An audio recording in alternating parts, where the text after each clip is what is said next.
Among all the deities of heaven, there was one famous laughingstock of the three realms. So the story of Heaven Official's Blessing begins, with a statement of fact about our protagonist, not about his bravery, his skill, or his incredible heart, but about his role as the butt of a cosmic joke. 800 years ago, it says, in the kingdom of Xianle, there was a crown prince whose sole dream was to save the common people. With time, he grew quite skilled in cultivation, and stories of his exploits spread. The prologue highlights two tales in particular. One, the story of a grand festival parade, in which the crown prince was the star. During the parade, a child nearly fell to his death, but the crown prince interrupted the ceremony to save his life. Though the people were delighted, his teachers were concerned that the ritual had been left unfinished. Would that not be bad luck? Should the prince not repent his actions? To the prince, however, saving a child's life could never be considered an ill omen, and if the heavens disagreed, then the heavens were wrong. The second story, the crown prince fights and defeats a ghost, afterwards saying his now famous line, "Body in the abyss, heart in paradise." The words attract the attention of the heavenly Emperor Junwu, highest god in heaven, and the prince ascends to godhood himself not long after. Not all is well, however. His kingdom and his people suffer in the years to follow, struggling with wars and plagues. And though it is taboo for a god to interfere directly in the mortal realm, the prince insists on descending to help Xianle. He will save the common people, he tells the emperor, only to find that even the strength of a god cannot overcome the fate of a nation. Though the story does not explain it here, it is implied that the prince's actions worsen events until his own people turn on him, tearing down his statues and burning his temples. When the people call you a god, you are a god. If they call you crap, you are crap. You are whatever they say you are.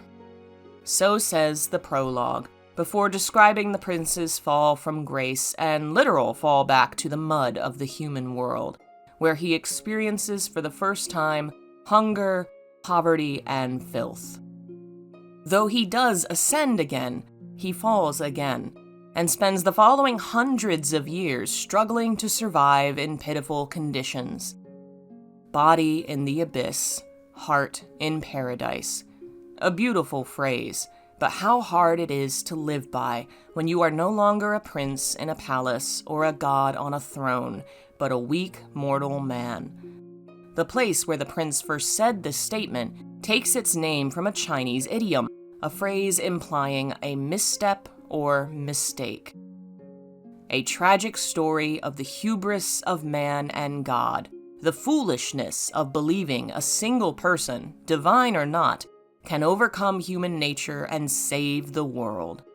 Yet the story is not over, because this is just the opening prologue, which ends by explaining how this failure of a god has just ascended to heaven for a third time.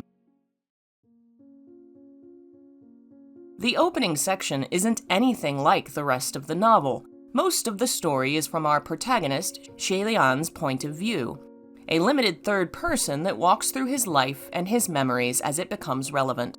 But this opening is far more distant, almost folktale or fairy tale-like, and it never names our protagonist. He is referred to only as the Crown Prince. It's a myth, told as a set of short tales about a historical figure made into a legend, pieces of his life cut and pasted into a short story that, supposedly, explains everything worth explaining. It brushes over quite a bit, of course, and it manages to make our protagonist look somewhat foolish, somewhat pitiful, and ultimately like a failure. We'll learn better, of course. This myth is a setup for the majority of the work, a few pages to tell a tale that will be retold in depth across 8 books. Ultimately, myths, folktales, rumors, and gossip, all the ways that people tell each other stories, are limited in scope. They can only tell so much. We won't see every side. We won't understand every perspective. The opening makes the main character, Xie Lian, look like a fool, but he is so much more than that. In the prologue, he's nameless. In the first chapter, we learn his name, and with it, quite a bit about his character. His surname can mean to excuse oneself or apologize, to refuse or decline politely. In botany, it can refer to the withering or fading of a flower. Flowers are a major symbol for our main character, and for the last few hundred years, Xie Lian has certainly been struggling, if not withering. His first name can mean to pity or to sympathize with, and it's a behavior he performs constantly in the book. Keep an eye out and you'll see Xie Lian sympathizing with gods, ghosts, humans, plants, places, objects, houses. He humanizes and deeply empathizes with nearly everyone and everything he meets. Heaven Official's Blessing is a book series of 8 novels, depicting Xie Lian's third ascension to heaven and the actions he takes, both as a god trying to help others, and as a man trying to find his way in the world. It is also very much a love story, as Xie Lian meets figures from his past and comes to know the one person who has always been on his side, who has seen his highest highs and lowest lows, and loves him anyway. All the central themes of this story appear in the prologue and early chapters, and continue to reappear in every arc and episodic event of the series. As Xie Lian becomes involved in solving problems for heaven, he comes across people who suffer the same problems he has. What is it to be human? What do we do when the worst that could happen has happened? How do we face each other and ourselves? The characters of this series fall to incredible lows, and these falls often take everything and everyone from them. This is the unfortunate worst fate. To be dragged low and further realize the people who once loved you can't stand who you've become. Xie Lian, our protagonist, is alone at the start of the story. He says it himself, "I'm used to being alone." Having seen and experienced true horrors in his life, he's long since lost or been separated from his loved ones. What he wants most of all is someone who won't leave his side, who can see the worst and best of him and not leave. The Crown Prince tried his best to save his kingdom, but he failed. And when he failed, his people turned on him. What kind of god fails, after all? The pedestal he'd been put on was what ruined him in the end. Having raised him so high in their minds, the people could not fathom his human failures. This is the root of many, if not all, of the problems in the series. People who demand perfection from themselves and others. People who cannot understand or empathize with those who suffer and are struggling. People who value appearance and power over humanity and morality. Body in the abyss, heart in paradise. This ties into that theme as it relates to how people suffer and struggle, and how it changes us. How can we be starving, desperate, and scared, and not react emotionally? How can people be completely undisturbed in their hearts if their lives have been upended? At the same time, body in the abyss and heart in paradise is a philosophical idea that Xie Lian strives for, one that has its heart in Buddhism. The term used in Chinese for abyss refers to one of the Buddhist hells, known more commonly in English as the Avicii Hell. It's the Chinese equivalent to the ninth circle, where the word for paradise used refers to the Peach Blossom Spring, a fictional paradise that might be equated to the Garden of Eden, a perfect, eternal garden where no suffering or death exists. While it is hard to keep your heart steady in difficult times, it is a goal to strive for, and Xie Lian, more than anyone in this story, keeps afloat in the darkness because he has struggled and suffered and already come through so much. He has a far broader, better understanding of people and the human world than most of the gods he meets. Maybe he can't always keep his heart steady, but aiming for inner peace in turmoil time after time is what gets Xie Lian through so much hardship. Heaven Official's Blessing is also a story of how perception and rumor influence society and the people at the heart of the tale. Xie Lian is a good man who tried his best, but after his failures, the stories the common people tell about him change, from a great and noble princely god to a failure, useless trash, a god of misfortune. No matter the actual truth, the story that gets told becomes truth, and this maxim repeats and repeats throughout the books. The dangers of rumors, the damage done by gossip, the negative influence of the stories we spread are a major part of how people are dragged low, how bad situations are made worse when outsiders get involved. The prologue, while somewhat serious and solemn, quickly takes on a comedic element. There's a bit of parody at play, as the writer starts using less serious language, commenting on the absurdity as the same character rises and falls, and rises again. This comedic element is heavily present throughout the books. Characters make fools of themselves and others. They are eccentric and unpredictable and incredibly human. All this levity feels perhaps a little weird for a story about gods, but that's because this is about people who are gods, with all the same foibles and follies as men. It helps balance the book. This is a tale about high highs and very low lows, and the humor keeps the narrative from being too overwhelmingly dark. Which is also why Chapter 1 opens up with a bit of comedic banter between Xie Lian, who we now know is our crown prince, and another god, Ling Wen, a female god and the top civic god of the heavens. Unfortunately, Xie Lian happens to be a god of bad luck. Thus, his rise to heaven caused a lot of damage, enough to put him in debt already, and he and Ling Wen banter back and forth about it. This sets up the stakes for our tragically unlucky god. He's just arrived in heaven and he's already disliked and in debt. The two major accidents that lead to Xie Lian's debt relate to the quakes that occurred in heaven when he first arrived. A giant bell fell from its tower and nearly squashed a god. Another god's palace was shaken apart. Both these gods, unfortunately, have history with Xie Lian, and the first chapter is dedicated almost entirely to mapping out this history and setting up these two as important foils for our protagonist. The first is Mu Qing, General Xuan Ji, martial god of the Southwest. He has 7,000 temples, is considerably distinguished in the human realm, and 800 years ago he was the deputy general of Xie Lian's palace, a servant to the other god. Awkward. Even worse, when they were both human, Mu Qing was a commoner, a servant in the royal palace, the son of an executed criminal, who could only begin studying with the prince when Xie Lian himself requested it. Because of that, the man owes his entire godhood to the step-up his former friend gave him. And yet, when Xie Lian fell low, Mu Qing didn't follow him, in the words of the book. He went off and trained on his own, ascended to godhood, and left his former friend behind. The reunion between Xie Lian and Mu Qing is full of bitter snark. Mu Qing speaks languidly and tepidly.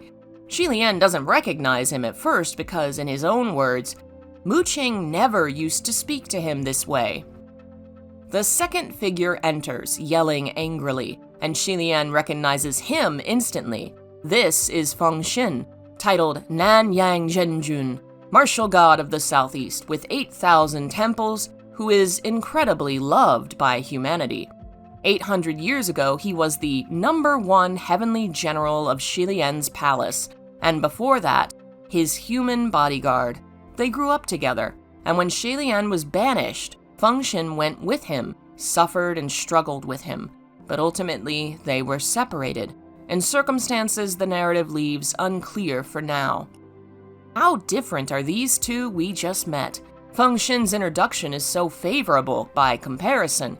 Humans love him, he has more temples, he was #1 in Xie Lian's palace rather than just a deputy general. From the start, the novel is pitting these two against each other, and against Xie Lian, in an awkward love-hate triangle of former friendship. It's also setting the audience up against Mu Qing, showing him in the worst light. Where the narrator of the story says General Xuan Ji while describing one god, it says Nan Yang Zhenjun, the polite term for the other. While both paragraphs are written in a similar fashion, it's clear the speaker favors one over the other, right from the outset. And Mu Qing's behavior doesn't exactly put him in the best light either.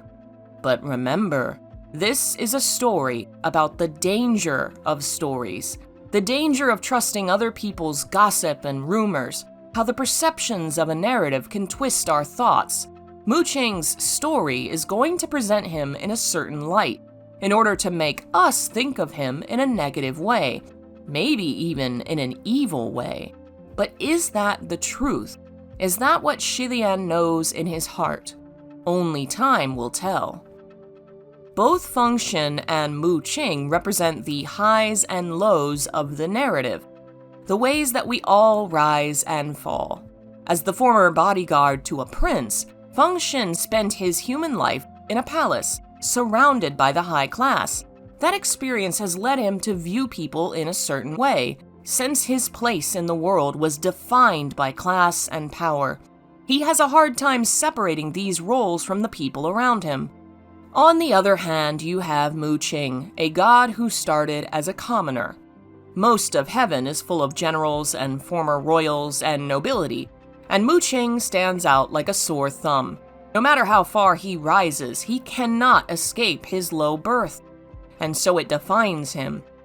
These two problems are both rooted in the same issue, the structures of class, of deciding some people are worth more than others, and Heaven Official's blessing is going to tear down these barriers. By the end, we'll see that Xie Lian, Feng Xin, and Mu Qing are not prince, bodyguard, and servant. Neither are they perfect, untouchable gods. There are some hints about this fate in these characters' names, which they have plenty of. Mu Qing's is the most obvious. His birth name can translate to mean yearning for affection or affectionate admiration. In essence, the desire for friends. His title, Xuan Ji, seems to have its roots in Taoism, which is unfortunately not my strength. The literal meanings of the words are deep, profound, and real truth. I get the feeling it's related to Mu Qing's role in the narrative, a kind of false antagonist who's actually true to Xie Lian and feels fondly towards him. Feng Xin's name includes the symbol for wind and true or believe, possibly related to his belief in Xie Lian. His title can mean southern sun. The yang refers to the masculine half of yin and yang, and his story will have quite a bit to do with masculinity. In just a few pages, a lot of backstory has been set up for us, reinforcing a few major ideas, reminding us how far Xie Lian has fallen, that his own former servants are more powerful gods than he is, how rumor and gossip runs wild in heaven because everyone already knows the dirty backstory between the three former friends, and Xie Lian's own lonely helplessness when he is forced to work on his own to pay off his debt, and no other gods seem willing to help him. The stage the author has set for us is quite bittersweet, painting the picture of a pitifully human character who feels quite unlike an untouchable ethereal god. The story of Heaven Official's blessing will unfold across a series of somewhat contained short stories, all of them acting like side quests in the larger storyline of Xie Lian's journey. They are episodic and primarily self-contained, though as the novels progress, they begin to grow bigger, more complex, and less easily finished and wrapped up in a bow. The first one brings Xie Lian to Mount Yujun, a name which, according to this Chinese fan article, is a homophone for the word for encountering you. Online dictionaries say it means with you. Clearly, we're going to be meeting someone important here, perhaps someone Xie Lian has met before. The tea shop at the base of the mountain only makes it more obvious. It's called the Little Shop of Chance Encounters. We are walking towards destiny, and a very important figure is about to step onto the scene. It is not a person we meet first, however. It is a small silver butterfly. It's glittering and translucent, leaving a sparkling bright trail in its wake. It sits on the tip of Xie Lian's finger for a moment before flying away, leaving him feeling the moment is like the illusion of a dream that would shatter with a single touch. A beautiful sentiment. Unfortunately, the master of the butterfly isn't who appears next. It's Tweedledee and Tweedledum, or Fu Yao and Nanfeng. If you don't recognize those names, that's normal because they're new ones, but the characters aren't. After all, didn't we just spend many pages focusing on two men who both have deep history with Xie Lian? And these two new arrivals both hail from the palaces of those same men, and they're very similar to them. The first is Fu Yao, whose name means something like ascending rapidly, like a whirlwind, or in the sense of rising through the ranks. He rolls his eyes a lot, is passive-aggressive, constantly pokes fun at others, and is from Mu Qing's palace. The second is Nanfeng. His name means southern wind, though according to Wiktionary, it's also an ancient term for male homosexuality. Nanfeng is very short-tempered and especially unfriendly to Fu Yao, and is happy to take orders from Xie Lian almost from the moment they meet. It's so weird how familiar these two are, huh? Even Xie Lian senses it early on. Later in this section, he'll mention Nanfeng reminds him of Feng Xin. During a fight scene, both characters will momentarily drop their acts, accidentally revealing more than they mean to. And Nanfeng's name even shares the same symbols as his boss. Feng from his personal name, Nan from his title. These two aren't really trying, are they? For the sake of discussing the narrative, yes, Fu Yao is Mu Qing in disguise, and Nanfeng is Feng Xin in disguise. For the sake of clarity, I'll be referring to them by their birth names for the most part. Both men rushed down to the human world to help their former friend in secret after being reunited. Despite the fact that the story told us they're all now estranged, it seems clear they still care. But they can't show it easily. For one, they all parted on bad terms, and still haven't discussed their difficult history. For another, the rumor mill in heaven is already running amok about the three of them. Still, hundreds of years have passed, they've not spoken in centuries, and yet both of them clearly care enough to stick their necks out to help the god of misfortune. At the Teahouse, the three of them begin to discuss what's been happening around Mount Yujun. Over the past 100 years, 17 young brides have vanished during the bridal procession through the mountainside. Clearly, something was killing these girls, and as it kept happening and no human culprits were found, stories started to spread. Perhaps it was a ghostly groom, people thought. A man so ugly and unloved he became resentful and attached to this world. Demanding a bride of his own, he snatches women on their wedding day. The most recent victim was the daughter of a rich man, who not only used his wealth to catch the attention of the heavens, but has also offered an earthly reward to anyone who can find and catch this killer. But before they can catch a killer, our trio have to find a place to stay the night. Xie Lian almost heads out into the woods. He's used to sleeping in the dirt. But his allies remind him gods can stay the night in local temples without much fuss. Mount Yujun is in the north, but the god of the north, General Ming Guang, personal name Pei Ming, doesn't have a temple in the area for some reason. How mysterious. Instead, they find one of Feng Xin's temples, and Xie Lian hears about the unfortunate history behind one of his many titles. Turns out, one time an emperor wrote Feng Xin's title down wrong. He wrote tremendous masculinity. Of course, an emperor can't be wrong. So everyone scrambled to cover up for the mistake, ultimately changing Feng Xin's title to match the misspelling. Remember, you are what people say you are. Another piece of the theme about rumors and the power of societal pressure. In this case, Feng Xin changed from a god of martial power and physical strength to, let's go with fertility. Fu Yao, Mu Qing in disguise, remember, is delighted by the other man's misery. Anything that proves that the high and mighty aren't in fact so perfect and untouchable delights him. Irritated by Mu Qing's amusement, Feng Xin insults him back, telling him to go sweep the floor. a reminder of his embarrassing past as a former low-class servant. That gets the other man going, and the argument only grows fiercer.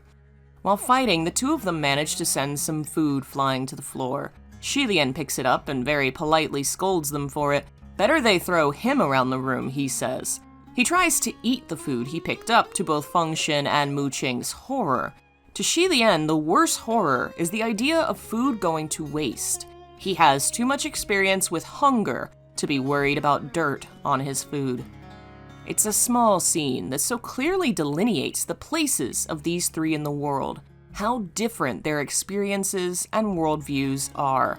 Feng Xin, embarrassed by a title he never asked for, Mu Qing, angered by a reminder of his low birth, and Xie Lian, so recently homeless, with only the clothes on his back to call his own, is more worried about wasting food than about shame or appearances.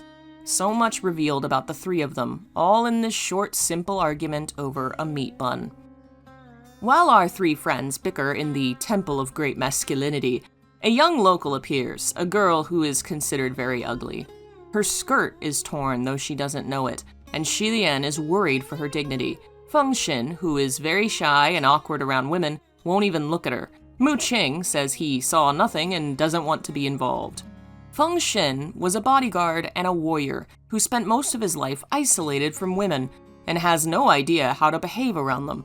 Mu Qing, a former servant, has had too much experience trying to do good and getting mud slung at him for his trouble. That leaves Xie Lian, who almost immediately moves to help. The three of them are standing on a platform slightly off the ground, invisible to the human world. When he chooses to help the girl, Xie Lian jumps down and takes physical shape. This too mirrors his own history and past choices. As a crown prince and a god, he chose to descend to the human world to try and help his people, and suffered for his trouble. Obviously, he's going to suffer again. Suddenly approached by a strange man, the young girl panics and smacks him. But Xie Lian is unbothered, quickly whispering to her to explain himself before slipping his robe over her back. The girl is embarrassed and horrified, running off, leaving Xie Lian down one robe with a sore cheek for his trouble.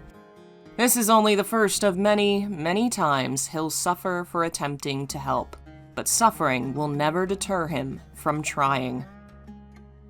The ugly girl is named Xiao Ying, Xiao being a Chinese word for small that is used as a diminutive.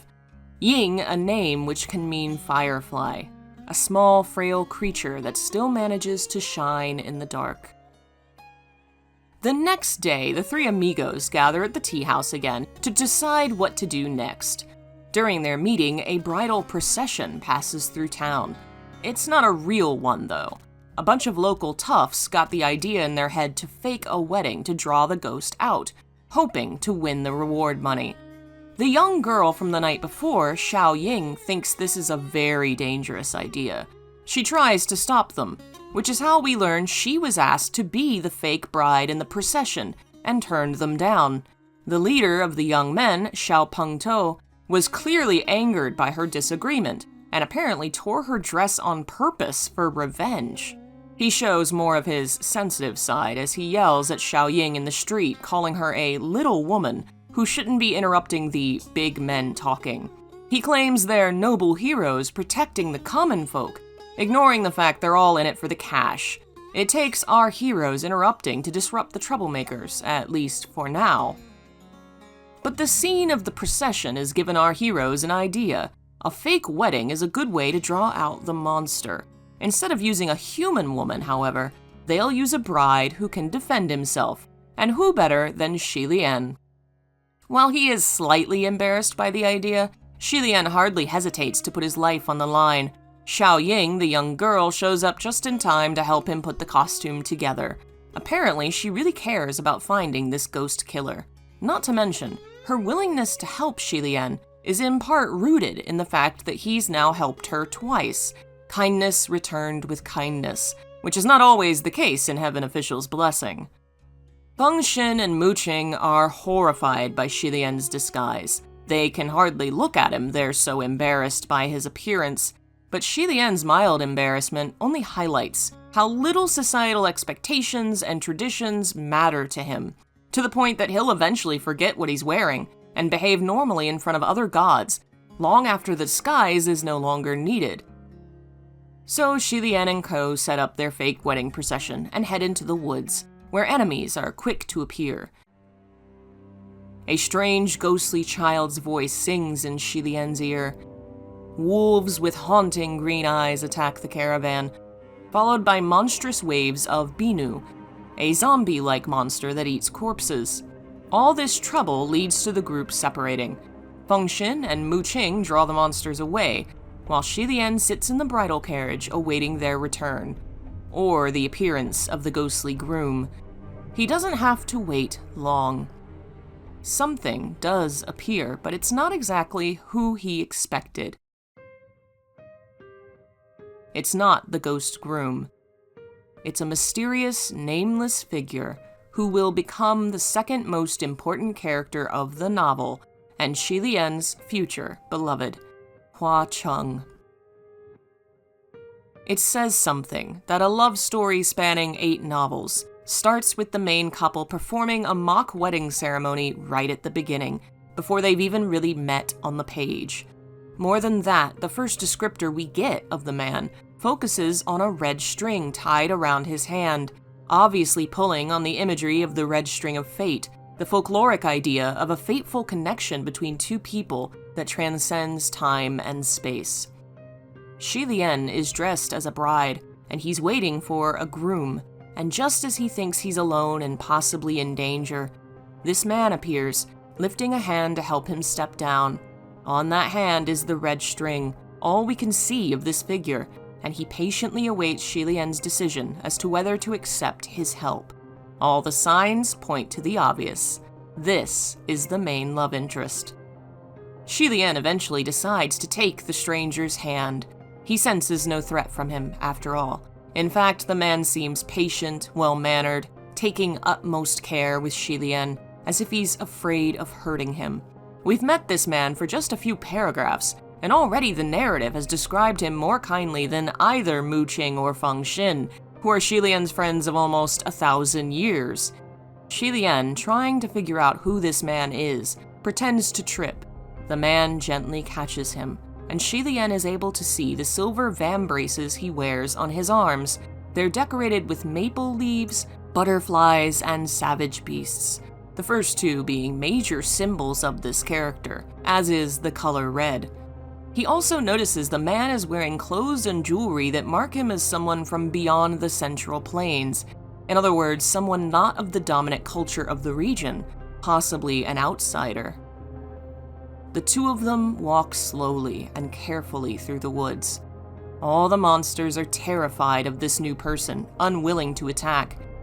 When Xie Lian prepares to defend himself, the stranger taps his hand as if to tell him all is well. He doesn't speak, perhaps trying to hide his identity, and all we can really learn of him is his appearance, his vividly red robe, black leather boots with silver chains that clink as he walks. His steps are nonchalant but sprightly, described as youthful, a word that will often be associated with Hua Cheng. Our love interest is, in fact, a ghost, and much later we'll learn he died before he ever turned 18. All the references to his youthful behavior and appearance are likely because of this. But while he seems young in spirit, he has confidence. He walks as if nothing could stand in his way. As they walk, Hua Cheng opens an umbrella, another symbol heavily associated with him, as it starts to rain. The whole scene is bewitchingly romantic and deeply affectionate in the words of the narrative. Clearly how Xie Lian himself feels. In spite of himself, he's interested in this odd stranger who should be suspicious given the circumstances, but Xie Lian just can't seem to see him as a threat. Just as their walk ends and the stranger steps aside to let him go, Xie Lian tries to capture him. Before he can, the figure erupts into thousands of silver butterflies that scatter into a breeze of silver twinkling stars. Again, the language is romantic and beautiful. Clearly, these butterflies are related to the one Xie Lian first saw when he came to the mountain. And just like back then, he thinks that the sight of these creatures is as beautiful as a fantastic dream. Hua Cheng, we'll come to learn, is a very dreamlike, butterfly-like being. As a symbol, these creatures are often used to represent the ephemeral, the temporary, especially with regard to human lives and spirits. They are used in poetry, philosophy, and storytelling as symbols of dreams, of souls, of the passing of time, and the fragility of human life, as something small, beautiful, and frail, which only lives a short time. It's a potent symbol for Hua Cheng, for he too is ephemeral. We'll learn throughout Heaven Official's blessing, he's actually been fluttering in and out of Xie Lian's life for hundreds of years, often being separated from him not by choice, but by poor circumstances. As a character, he also flutters in and out of the story itself. Though he spends at least half the narrative with Xie Lian, they're often separated, sometimes through difficult or tragic circumstances. All this to say, the butterfly as a fragile, ephemeral creature matches Hua Cheng exactly, as a being who has died and been reborn, changed and transformed. Just as quickly as he appeared, Hua Cheng disappears again. Xie Lian is left stunned in his wake, deeply impressed by his short appearance, mystified as to who he could be, but he has a mission to complete.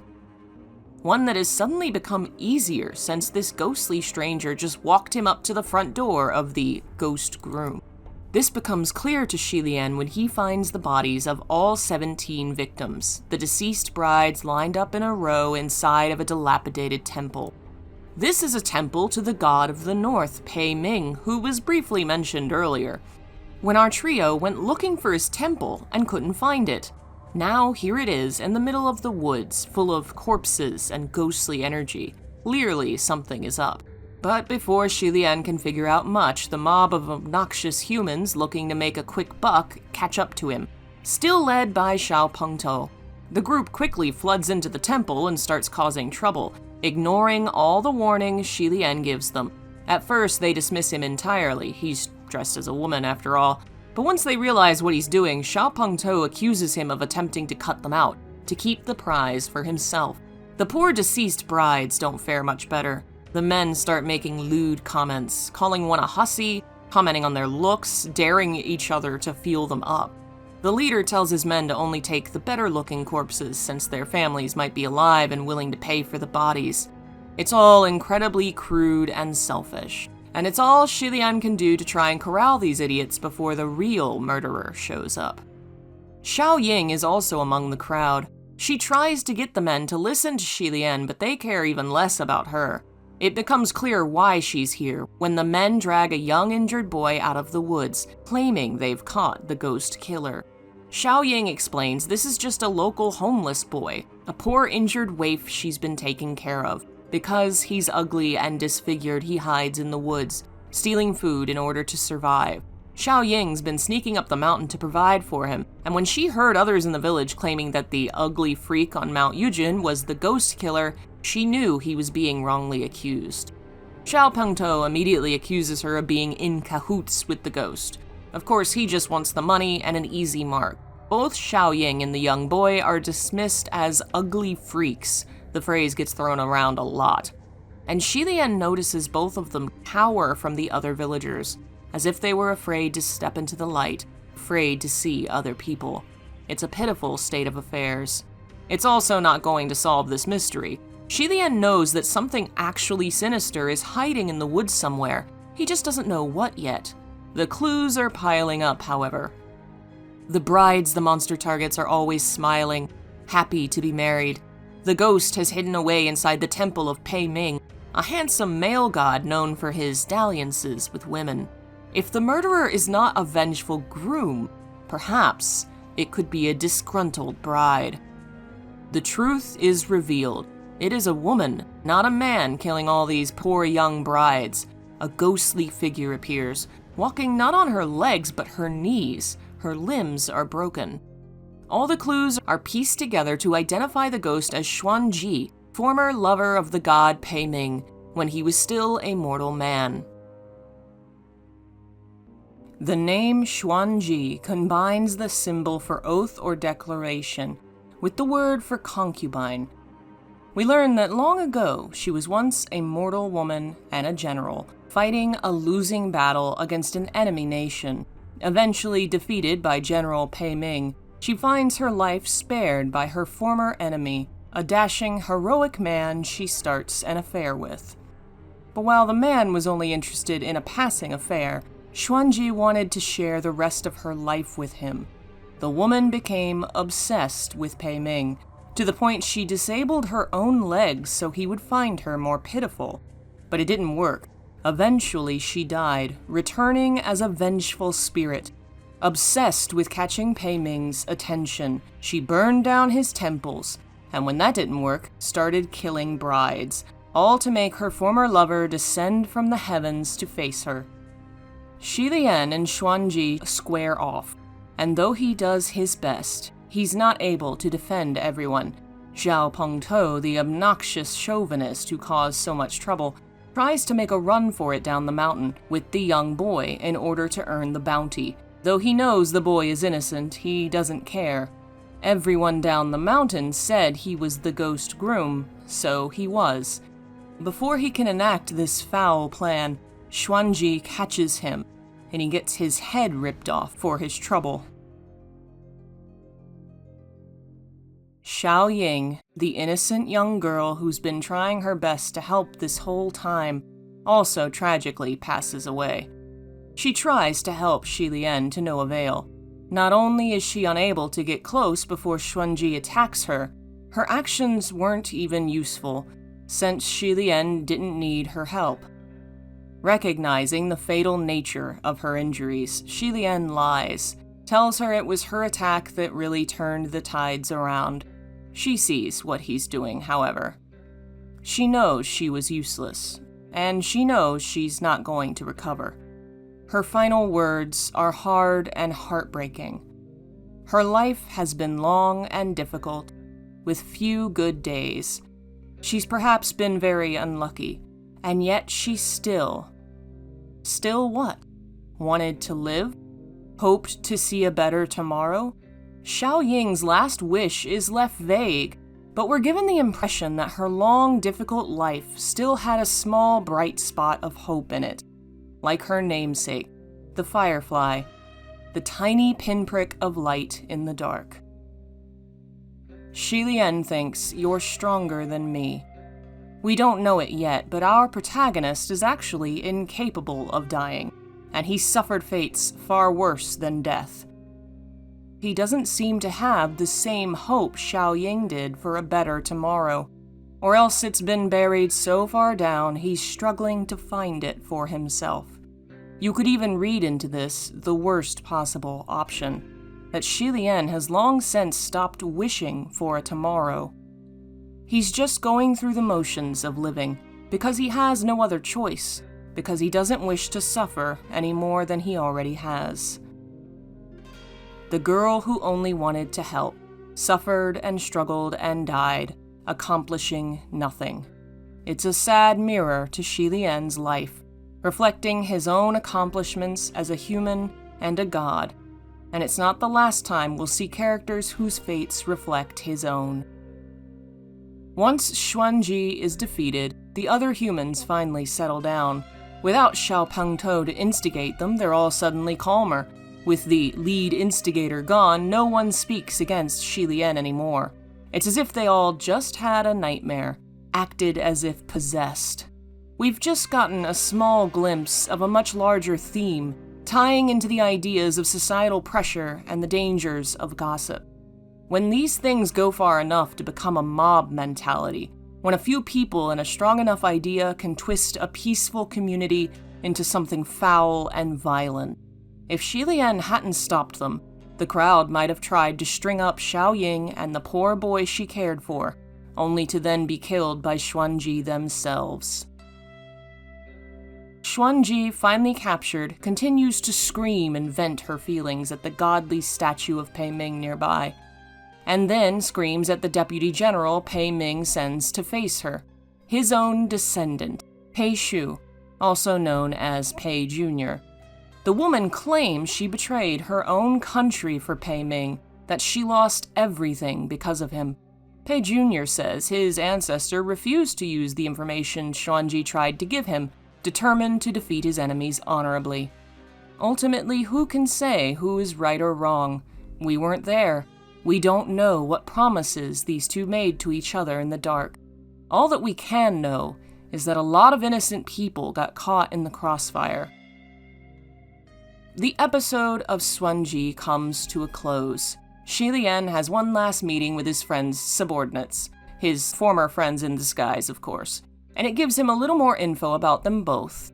Mu Qing, as Fu Yao, warns Xie Lian about the heavens. There aren't many trustworthy people worth meeting there, he says. Xie Lian, listening to him, gets the feeling he's speaking from experience. Perhaps he's been bullied by other gods. Knowing it is Mu Qing, it's confirmation that even 600 years later, no one in the heavens will let him forget where he came from. Of course, Feng Xin, disguised as Nanfeng, has to disagree. He calls Mu Qing's words inflammatory, says there's good and bad everywhere. But how much does he really know about heaven? In the first chapter, Ling Wen told us that Feng Xin actually spends very little time in heaven. Most days, he's wandering the human world. So who would actually know what heaven is like? It's just another glimpse into the nature of both of them. Despite being a rude and rough-edged guy, Mu Qing does try to give Xie Lian his honest advice from his own experiences. Of course, Feng Xin, determined to see Mu Qing's feelings as mere bitterness, disagrees. He's not wrong exactly, but he is naive, as he just doesn't realize how much Mu Qing's background has affected his life. The books themselves will in fact prove Mu Qing right. Most of the gods we meet will turn out to be two-faced in one way or another. Many of them will be enemies at some point, and some are in fact dastardly villains. By the end of the series, Feng Xin's words will seem foolishly naive.